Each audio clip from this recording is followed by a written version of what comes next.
दोस्तों, topic self study में मैं रोहित कुमार आपका स्वागत करता हूं। जैसे कि आप जान रहे आज है 16 जुलाई 2020। तो 16 जुलाई 2020 के समसामयिक की करंट अफेयर्स लेकर आपके सामने मैं फिर से हाजिर हूं। तो दोस्तों, रोज़ की तरह मैं आपको ये बात बता दूं कि मैं डेली करंट अफेयर का वीडियो अपलोड करने के 4 घंटे बाद मैं इसका PDF भी लिंक के डिस्क्रिप्शन में PDF भी अपलोड कर देता हूँ। आप चाहे तो डिस्क्रिप्शन से PDF इसका अपलोड कर सकते हैं। तो साथ ही साथ मैं बता दूं कि मैं जल्द ही GK, GS, रीजनिंग और मैथ की तैयारी करवाने वाला हूं। तो दोस्तों, मेरे साथ बने रहने के लिए आप मेरे चैनल को सब्सक्राइब जरूर कर दीजिए। जितना ज़्यादा हो सके अपने ग्रुप में शेयर कर दीजिए और वीडियो पसंद आए तो लाइक कीजिए। अगर कुछ कमी हो तो कमेंट करके ज़रूर बताइए। तो चलिए चलते हैं पहले करंट अफेयर की तरफ। पहला है, हाल ही में बांग्लादेश का नया राजदूत किसे नियुक्त किया गया? तो इसका ये उत्तर होगा आपका विक्रम दुरास्वामी। विक्रम दुरास्वामी जी को भारत का नया राजदूत नियुक्त किया गया है। उच्चायुक्त के तौर पे दुरास्वामी रीवा गांगुली दास की जगह लेंगे, जो विदेश मंत्रालय के सचिव के तौर पर लौटने वाली है। बता दें कि भारतीय विदेश सेवा के अधिकारी विक्रम दुरास्वामी को बांग्लादेश में भारत के अगले राजदूत के रूप में नियुक्त किया गया है। वह वर्तमान में दिल्ली स्थित विदेश मंत्रालय में अंतर्राष्ट्रीय संगठनों और शिखर सम्मेलन में अतिरिक्त सचिव प्रभारी के तौर पर सेवारत है। वह ढाका में रीवा गांगुली दास का स्थान लेंगे। तो चलते हैं अब अगले करंट अफेयर की तरफ। अगला करंट अफेयर है, अगले प्रश्न में जाने से पहले मैं कुछ बता दूं बांग्लादेश के बारे में। तो बांग्लादेश की राजधानी आप सब लोग को पता ही होगा कि बांग्लादेश की राजधानी ढाका है। बांग्लादेश की राजधानी ढाका और उसकी मुद्रा, बांग्लादेश की मुद्रा है टका। ठीक है, बांग्लादेश की मुद्रा क्या है? टका। राजधानी है ढाका। और बता दूं कि अभी जो प्रधानमंत्री है वहाँ पे बांग्लादेश की प्रधानमंत्री है शेख हसीना। ठीक है, शेख हसीना, याद रखिएगा दोस्तों। इससे प्रश्न बन सकते, कुछ ही प्रश्न बन सकता है। प्रधानमंत्री शेख हसीना हो गई और राष्ट्रपति अब्दुल हामिद। ठीक है, राष्ट्रपति हो गए अब्दुल हामिद। तो ये थे दोस्तों इम्पोर्टेंट, जो कभी भी कहीं भी पूछ सकता है आपको, याद रखिएगा। प्रधानमंत्री शेख हसीना जी हो गई और राष्ट्रपति होंगे बांग्लादेश के अब्दुल हामिद। अब बता दूं कि गंगा नदी को बांग्लादेश में पद्मा के नाम से जाना जाता है, ये भी याद रखिएगा। जब गंगा नदी बांग्लादेश में जाती है तो उसे वहाँ पे लोग गंगा नदी को क्या कहते हैं? गंगा नदी को पद्मा के नाम से वहाँ जाना जाता है। ठीक है, और बता दूं कि बांग्लादेश भारत के साथ सबसे लंबी सीमा बनाती है। इसकी लंबाई मैं आपको दिखा देता हूँ। तो दोस्तों याद रखिएगा, ये देख सकते हैं आप मैप में, बिहार के बगल से थोड़ा सा ये वेस्ट बंगाल का क्षेत्र आता है और उसी से ये बांग्लादेश है। यहाँ पे बांग्लादेश है। ठीक है, तो ये बांग्लादेश में गंगा नदी जाती है तो उसको पद्मा के नाम से जाना जाता है। और बांग्लादेश की जो ये भारत के साथ जो सीमा बनाती है, तो क्या है, बांग्लादेश भारत के साथ सबसे लंबी सीमा बनाती है। ये देख सकते हैं आप, बांग्लादेश जो है भारत के साथ सबसे लंबी सीमा बनाती है। तो इसकी जो लंबाई है 4096 है। ठीक है, याद रखिएगा, सीमा की जो लंबाई है, बांग्लादेश की जो सीमा की लंबाई है जो भारत के साथ बनाती है, उसका लंबाई है 4096। याद रखिएगा, बांग्लादेश की प्रधानमंत्री शेख हसीना, राष्ट्रपति अब्दुल हामिद, मुद्रा टाका, बांग्लादेश का मुद्रा टाका, राजधानी ढाका। ठीक है, इस तरह से याद रखिएगा, मुद्रा टाका, राजधानी ढाका, इस तरह से। तो चलते हैं अगले करंट अफेयर की तरफ। अगला करंट अफेयर है, प्रश्न है, हाल ही में अफगानिस्तान में भारत के अगले राजदूत कौन बने हैं? तो मतलब अफगानिस्तान में भारत के अगले राजदूत कौन बने हैं? तो ये होंगे उत्तर रुदेंद्र टंडन। तो मैं बता दूं कि अफ़गानिस्तान, जो यहाँ देख पा रहे होंगे अफ़गानिस्तान यहाँ पर है। तो अफ़गानिस्तान की राजधानी आपको पता होगा, ये अफ़गानिस्तान की राजधानी है काबुल। नहीं पता है तो याद रखिएगा, अफ़गानिस्तान की राजधानी काबुल है। इसका करेंसी क्या है? अफ़गानी। और प्रेसिडेंट कौन है? तो हसरत गनी। ठीक है, अफ़गानिस्तान के ये प्रेसिडेंट कौन है? हसरत गनी, याद रखिएगा। फेमस क्रिकेटर राशिद खान, जो दुनिया के सबसे कम उम्र के टेस्ट कप्तान बने हैं, यह बिलोंग करते हैं आपके अफ़गानिस्तान से। ठीक है, तो दोस्तों ये याद रखिएगा। चलते हैं अगले करंट अफेयर की तरफ। हाल ही में मोहन बागान लाइफ टाइम अचीवमेंट पुरस्कार अवार्ड से किसे सम्मानित किया जाएगा? तो उत्तर होगा आपका ये अशोक कुमार। तो दोस्तों मैं बता दूं कि अशोक कुमार जो एक दिग्गज हॉकी प्लेयर रहे हैं, जो मोहन बागान ये अवार्ड पाने वाले हैं। तो बता दूं कि मोहन बागान जो कि कोलकाता का एक फुटबॉल क्लब है, तो 29 जुलाई को प्रत्येक वर्ष अपना स्थापना दिवस ये क्लब मनाता है, और इसी स्थापना दिवस के मौके पर अशोक कुमार जी को ये अवार्ड प्रदान किया जाएगा।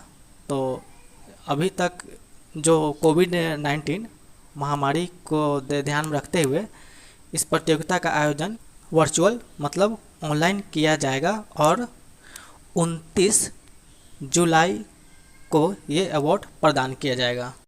तो चलते हैं अगले करंट अफेयर की तरफ। अगला करंट अफेयर है, हाल ही में बीसीसीआई के नए सीईओ कौन बने हैं? तो बीसीसीआई के नए सीईओ हेमांग अमीन बने हैं। ये याद रखिएगा दोस्तों। मैं कुछ बता दूं कि वह राहुल जौहरी का स्थान लेंगे, मतलब इससे पहले हेमांग अमीन से पहले राहुल जौहरी इस पद पे पहले थे, लेकिन अब इनको हटा दिया गया है और इनका स्थान करंट में हेमांग अमीन जी ने ले लिया है। तो दोस्तों मैं बता दूं कि भारत में क्रिकेट मैच बीसीसीआई रेगुलेट करता है, और भारतीय क्रिकेट कंट्रोल बोर्ड, मतलब बीसीसीआई का फुल फॉर्म क्या होता है? भारतीय क्रिकेट कंट्रोल बोर्ड। ठीक है, तो मैं बता दूं कि इसकी स्थापना कब हुई थी? तो इसकी बीसीसीआई की स्थापना कब हुई थी? 1928 में स्थापना हुई थी। और मुख्यालय इसका कहाँ है? तो बीसीसीआई का मुख्यालय होगा मुंबई। याद रखिएगा दोस्तों, ये प्रश्न कहीं से भी बन सकते हैं, तो हम लोगों को तैयार रहना है कि बीसीसीआई के अध्यक्ष जो हैं ये हैं सौरभ गांगुली। याद रखिएगा, सौरभ गांगुली बीसीसीआई के अध्यक्ष हैं, और सीईओ होंगे हेमांग अमीन। ठीक है, और उपाध्यक्ष कौन होंगे? महिम वर्मा। ठीक है, उपाध्यक्ष होंगे महिम वर्मा, याद रखिएगा। तो चलते हैं अगले करंट अफेयर की तरफ। अगला प्रश्न, हाल ही में किस आईआईटी ने, ठीक है, किस आईआईटी ने यूवी सैनिटाइजिंग डिवाइस शुद्ध विकसित किया है? तो ये कानपुर के आईआईटी ने ऐसा कर दिखाया है। तो दोस्तों मैं बता दूं कि आईआईटी कानपुर ने स्मार्टफोन ऑपरेटेड हैंडी, जो कि मैं आपको फोटो में ये देख सकते हैं, ये है शुद्ध ये डिवाइस बना हुआ है। तो ये बता देता हूँ कि ये कानपुर में स्मार्टफोन ऑपरेटेड हैंडी अल्ट्रावायलेट कीटाणु शोधन हेल्पर शुद्ध नामक एक अल्ट्रावायलेट मतलब यूवी सैनिटाइजिंग डिवाइस विकसित किया है। इस डिवाइस में 15 वाट की 6 यूवी लाइट्स है, जिन्हें दूर से ही व्यक्तिगत रूप से मॉनिटर किया जा सकता है। तो ये एक आईआईटी कानपुर के छात्रों के द्वारा बहुत बड़ी उपलब्धि है। तो चलते हैं अगले प्रश्न की ओर। प्रश्न है, हाल ही में किस देश के प्रधानमंत्री ने हांगकांग के साथ प्रत्यर्पण संधि, ठीक है, प्रत्यर्पण संधि यह करने की घोषणा की है? तो ये ऑस्ट्रेलिया देश ने हांगकांग देश के साथ प्रत्यर्पण संधि करने की घोषणा की है। तो मैं बता दूं, कुछ जान लेते हैं ऑस्ट्रेलिया के बारे में। तो मैं बता दूं कि हांगकांग में चीन का विवादास्पद राष्ट्रीय सुरक्षा कानून के विरोध में ऑस्ट्रेलिया ने यह कदम उठाया है। और मैं ऑस्ट्रेलिया की राजधानी बता दूं, तो ऑस्ट्रेलिया की राजधानी होगी कैनबरा, ठीक है, कैनबरा याद रखिएगा दोस्तों। और मुद्रा डॉलर होगा, ठीक है, अमेरिका की मुद्रा डॉलर। और प्रधानमंत्री अभी जो हैं वो हैं स्टॉक मॉरिसन, ठीक है। तो चलते हैं अगले करंट अफेयर की तरफ। करंट अफेयर है, भारतीय रेलवे किस वर्ष तक 100% स्वच्छ ऊर्जा पर चलने वाला विश्व का पहला ग्रीन रेलवे होगा? तो ये ऐसा संभव हो पाएगा 2030 तक, ठीक है, मतलब फ्यूचर में आने वाला 2030 है तब तक ये संभव हो पाएगा। तो मैं बता दूं कि भारतीय रेलवे दुनिया का सबसे बड़ा रेलवे होगा जिसमें डीजल की जगह 100% विद्युतीकरण का प्रयोग होगा और उससे प्रदूषण ना के बराबर होगा। और मैं बता दूं कि ये इसकी जो स्थापना है भारतीय रेलवे का जो स्थापना है वो हुआ था ये 16 अप्रैल, ठीक है, 16 अप्रैल 1853 को हुआ था। तो भारतीय रेलवे का मुख्यालय कहाँ है? तो मुख्यालय आपका ये हो जाएगा नई दिल्ली। भारतीय रेलवे का मुख्यालय नई दिल्ली, याद रखिएगा दोस्तों, कहीं से भी प्रश्न बन सकता है।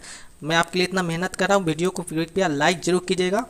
और रेल मंत्री तो आप जान ही रहे हैं आजकल बहुत चर्चा में है, एनटीपीसी का एग्ज़ाम डिले करने के कारण। तो पीयूष गोयल हैं, पीयूष गोयल, ठीक है। और रेलवे बोर्ड के अध्यक्ष हो जाएंगे विनोद कुमार यादव। और आरपीएफएस महानिदेशक होंगे अरुण कुमार।